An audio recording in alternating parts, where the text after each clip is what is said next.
Furniture and shipping as a competitive advantage, they rarely go together. Bulky, costly, fragile, but it can be done. Just ask Freedom Furniture. Partnering with Ship It, they've saved a massive 20% on freight costs across Australia, and that's just the start. With Ship It's API integration, Freedom is easily managing multiple locations and saving big while doing it. They've automated fulfillment for over 50 stores and 100 dispatch points and streamlined their operations. Add expanded carrier options across Australia and New Zealand, and it's no wonder they've reduced cancellations and improved customer satisfaction. Want to optimise your fulfillment and delivery operations? Visit shipit.com to find out more and turn delivery into your competitive advantage.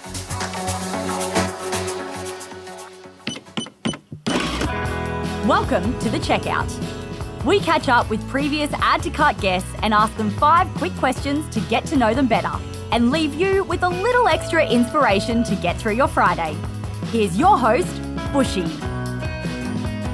Today's checkout features Mel Wilkinson and Matt Mosse-Robinson, the family duo behind Personalised Favours. Personalised Favours is Australia's go-to destination for custom gifts that actually mean something. What began with a bride on the hunt for a meaningful wedding favour has grown into a powerhouse gifting business. Personalised Favours now operates out of a custom-built warehouse with over 50 staff, shipping thousands of customised products every week across Australia, New Zealand and the US. Along the way, Mel and Matt have landed on the 2025 top 50 and top 10 people in e-commerce lists and have even created gifts for big names like Lamborghini, Porsche and DoorDash. In this checkout, we talk about their weirdest purchase on Amazon, the battle for Better Brother trophy, and why Asana's unicorn animation is basically Mel's emotional support animal. Mel and Matt, thank you so much for joining us on the checkout. We had a brilliant conversation with you a few weeks ago where we talked about the amazing business that you're building with Personalised Favours. Everything from your custom production system that's getting you ready to be able to ship personalised orders within the same day. We're not making any promises yet though. All the way through to some upcoming things that you're doing around rebranding, customized gifts for companies such as Lamborghini, and the challenges of running a business and how you get it to the point where you can let your team take over for a little bit to go on a cruise. So we heard all of that, but we're here to learn a little bit more about you both. So I've got 5 quick questions. Number 1, what is the weirdest thing that you've ever bought online? Mel, I'm going to start with you. That's going to have to be an Amazon purchase, and it was a sandwich press, right? So the sandwich, it just does one sandwich and it's cute. It's like bright yellow. And when you press it down, it actually cuts the one sandwich into 4 little sandwiches, which are only 4 by 4 centimeters. I don't know why it was a good buy. Have I used it? I've used it once. I thought it would be good, but it was a bit of a regretful. I should have said I bought it from Temu. That's great. Mini sandwiches. I mean, in theory, great. Backpack. What about you, Matt? Probably the weirdest thing I've purchased is my brother and I are crazy competitive against each other growing up. Yeah, competitive in pretty much everything. So we've got this award called the Better Brother Award, and we purchased a trophy. So we've got a Better Brother trophy, and any competition that we have against each other, the winner gets that trophy. So yeah, that's the weirdest thing I've purchased. Who's holding it at the moment? My brother's got it. He's got like an undefeated streak of about 5 years. Like I've got old and fat, so it's not really helping my cause. You've got to change the game or something. Have a competition around spreadsheets. Oh yeah, well, who can build a e-commerce business called Personalised? Oh, he's pretty cluey. He's very smart. He's like an engineer, isn't he? Yeah. Oh yeah. God, I hate those people who are good at sport and also really smart. Like pick a lane. Yeah, it's not fair. At least I got fair. Number 2. I didn't mean to laugh so hard. Which retailer has inspired you most recently? Matt, I'm going to start with you. Oh, God. I wouldn't say recently. Oh, actually, recently I love Catherine from Waterdrop, what they've been doing. Nice. Like I was at the Australian Open earlier on this year, and I really loved their installation and everything that they had there. They had people lining up for 40 minutes to buy a $75 water bottle. I was really impressed with what they had there. She'll love hearing that. I'll make sure she hears it. She's amazing. What about you, Mel? I love the brand Meshki. I actually haven't bought from them, but they're a global fashion brand. And I just think, Nat and I think it's Shadi. Yeah, they're two architect students. They've grown this business from nothing. They turn over 120 million. But what they're doing on socials is incredible. They're really leaders in, all the AI stuff. Like, they're ones to watch. Yeah, I love it. When you say the AI piece, and not to put you on the spot, is there anything that stands out for you in how they're using AI well?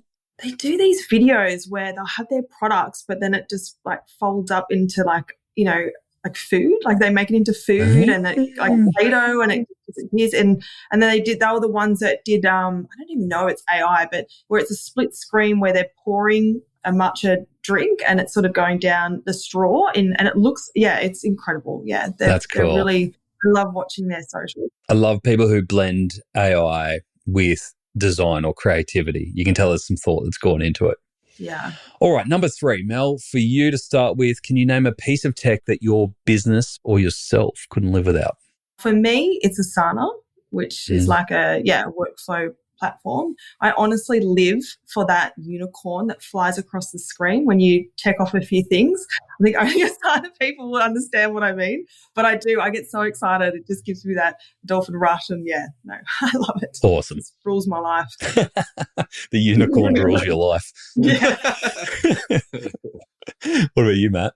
Well, no unicorns for me, but I'm going to be super boring. Like, we couldn't live without our Shopify Plus store, obviously. Yeah. That's the bread and butter of the business, so absolutely not. Love it. I know some friends of the show who will appreciate that response. Number 4, can you recommend a book or a podcast that our listeners should immediately get into? Matt, got any for us? Again, I'm not really painting myself as a really exciting person, but a book that I've loved recently is Profit First by Mike Michalowicz. I saw so much of our business in that book the first time that I went through it, and just adopting all the techniques and everything in there. I highly recommend it if you haven't read it. That's amazing hearing that from you, because obviously your background in banking and Profit First is very accessible and probably a really simple way to run a business. But I've heard that recommendation from a few people. I've read the book myself. Is there something in that simplicity when it comes to financials? Like, do you see it often getting too complicated for people?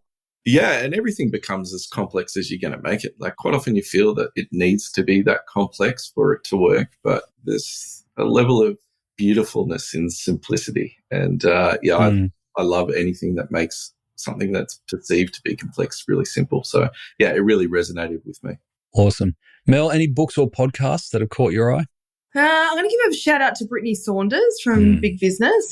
She recently put out a episode where she spoke about she revealed her P&L numbers, which I thought was very brave of her. So she went for a deep dive into that and really just wanted to show her audience it's important to, know your numbers and also don't be shy to talk about them as well. So, I'd listen to that. She's incredible.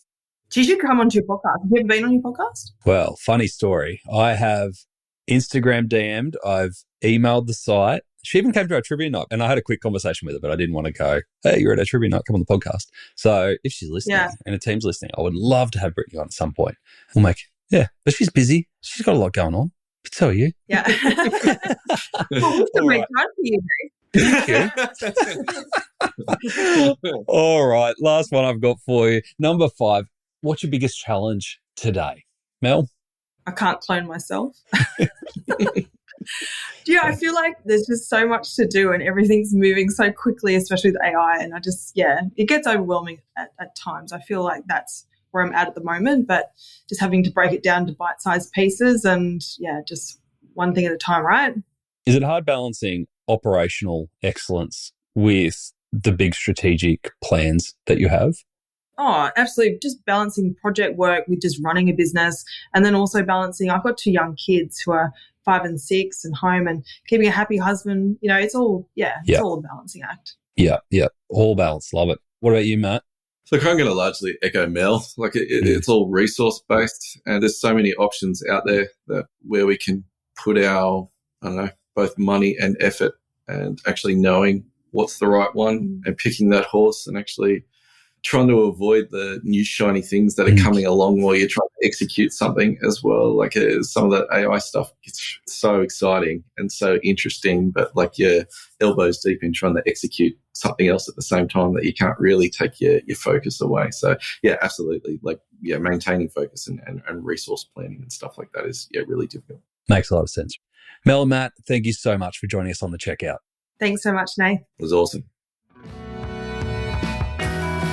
Want more from Mel and Matt? Don't miss the main episode of Add to Cart number 534, where they unpack how they manage 74,000 SKUs, built an on-demand production engine, and found a way to step away from their business for the first time for a month-long cruise.